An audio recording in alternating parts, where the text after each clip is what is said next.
আর এই হুজুর ইমাম করছেন, ইমাম সাহেব তার স্ত্রীকে গিয়ে জিজ্ঞাসা করে যে আপনার স্বামীর এমন কোন আমল আছে যে আমলের কারণে আল্লাহ তাআলা তাকে জান্নাত দান করছেন? আমার জামাই বা আমার স্বামীর উপর আমল ছিল। এই যে তাকে কোনো সময় দেখা যায় প্রতিদিন হাল চাষ করতে বা দিনে কাজ করতে যাওয়ার সময় এটা একটু আগ্রহ তৈরি করে হয়তো সুন্নতি আবার সন্ধ্যাবেলা এটা আবার খুব আলোচনা করবে। এটাকে আদর করার মানে কি? আল্লাহ কথাটারে আদর করা। আমরা সবসময় যে কালামুল্লাহ, আল্লাহ তাআলা, কালাম মানে কি? আল্লাহ মানে আল্লাহর কথা বলে কোরআন। এই যে কোরআন শরীফের সাথে যারাই পড়াশোনা করবে, যে শব্দগুলো দেখবে, এটা কখনো কোনো আল্লাহর সাথে কথা বলার মতোই হয়ে যাবে। সুবহানাল্লাহ। এই জন্য কোরআন শরীফের সাথে সম্পর্ক বেশি বেশি রাখবে। একটা আয়াত এখানে আছে, আল্লাহ তাআলা বলছেন যে ওয়ায়ুদিল্লু বিহি কাসীরা ওয়া ইয়াহদি বিহি কাসীরা। আমি আল্লাহ তাআলা এই কোরআন দ্বারা বহু মানুষকে হেদায়েত দিয়েছি। কাসীর মানে কাসীর মানে অধিক, কাসীর মানে বেশি, পরিমাণ কম। এখানে লেখছে ওয়ায়ুদিল্লু বিহি কাসীরা, আমি বহু মানুষকে হেদায়েত দিয়েছি। ওয়ায়ুদিল্লু বিহি কাসীরা ওয়া ইয়াহদি বিহি কাসীরা, বহু মানুষকে আমি এই কোরআনের মাধ্যমে গুমরাহির পথে তাকে নিয়ে গেছে। যেমন ধরে কোমরিপুর হিসাব আর কোমরিপুর সত্তা, দুইটা ওমর। আমরা তো আবু জাহেল মানে আবু জাহেলের অরিজিনাল নাম হচ্ছে ওমর। ওমর ইবনে হিসাম, মানে হিসামের পুত্র ওমর। আর ওমর ইবনে খাত্তাবের ছেলে ওমর। আল্লাহর হাবিব নামাজের ভিতরে শেষ করে আর তিনি দোয়া করতেন, আল্লাহ দুইটা ওমর দুটোই শক্তিশালী, দুটোই মনে করে বলে খেলা যায় যে এই বর্তমানে বাংলাদেশে যদি তার ক্ষমতা তারাই হয়ে গেছে। এই যে আল্লাহ আমরা তো হিসাবের পুত্র ওমরের ইসলামের জন্য কবুল করে, আর খাত্তাবের ছেলে ওমরের ইসলামের জন্য কবুল করে।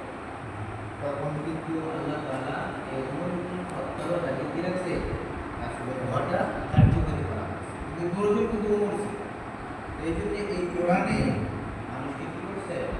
অবশ্যই এর আগে কিন্তু জাহান্নামের লাকড়ি ছিল, এর আগে কিন্তু বহু সাহাবী জাহান্নামের লাকড়ি ছিল, কিন্তু তারা কোরআনের উপর আমল করার কারণে, কোরআনের সাথে সম্পর্ক রাখার কারণে জাহান্নামের কিনারা থেকে আল্লাহ এটা জান্নাতের বড় সার্টিফিকেট বলা, যাদেরকে সার্টিফিকেট দেওয়া হয়েছে তারা জান্নাতের মানুষ হিসেবে আমরা কবুল করছি। সুবহানাল্লাহ। এই যে আমরা যারা এখানে আছে অল্প অল্প করে প্রতিদিন কিন্তু অল্প অল্প করে নামাজের পরে হাতে করলেন, ইখলাস করলেন, নাস করলেন, ফালাক করলেন, পায়ের কুরসি করলেন, এটা কিন্তু তখন লা ইলাহা ইল্লাল্লাহ সুবহানাল্লাহ আলহামদুলিল্লাহ আল্লাহু আকবার সুবহানাল্লাহ ওয়া বিহামদিহি সুবহানাল্লাহিল আযীম, এই সমস্ত বাক্যগুলো এটা কিন্তু সর্বপ্রথম কোরআনের আয়াত।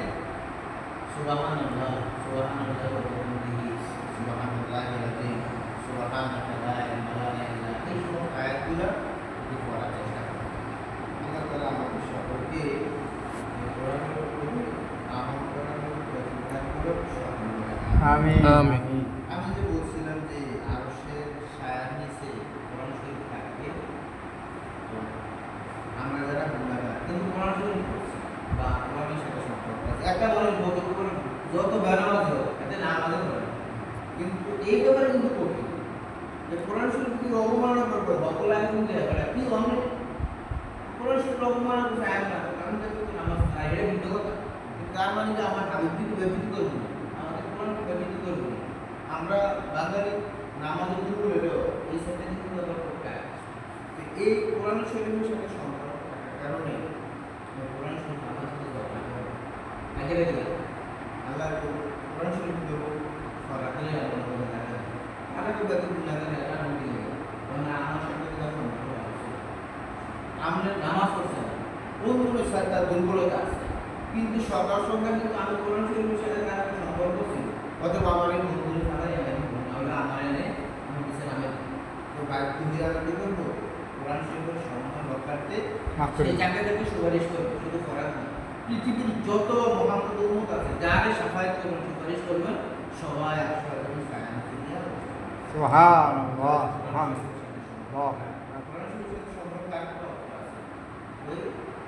সরকারের আদেশ ও সরকারের নির্দেশ এটাও কিন্তু কোরআনের একটি এমন না শুধু কোরআন শব্দ বললাম আর সুদ ঘুষ সব সব এমন না মানে কোরআন শব্দ কি চাহিদা আছে এটা কি চান এটা কিন্তু আমরা পূরণ করতে হবে এটা আমাদের চাহিদা পূরণ করতে হবে কোরআনের যে আমর বিল মারুফ ওয়া নাহি আনিল মুনকার এটাও কিন্তু আমরা করতে হবে সব আমরা কিন্তু করতে আস্তে আস্তে আস্তে লাভ দিয়া মসজিদে আপনি ধরেন মাহফিল আমরা মধ্যে ইনশাআল্লাহ এটা সর্ব ইনশাআল্লাহ এটা কবুলের মাহফিলে সবাই অ্যারেস্ট করেন কোরআন শব্দ সম্পর্ক লাগা এই কোরআন সম্পর্ক লাগা যে হাদিস হবে কোরআন শব্দ যে একটা আলাদা আলাদা আছে দুই লাইন করে এক লাইন করে তিন লাইন করে আধা পৃষ্ঠা করে এক পৃষ্ঠা করে পারেন না তুমি উচ্চ বলছে দেন না তারপরে তুমি বলেন আপনাকে সম্পর্কে কোরআন শরীফের সম্মান এবং কোরআন শরীফের আমলগুলো নাহি আইন মুনকার এর উপর আমল করা প্রতিজ্ঞা করো সকল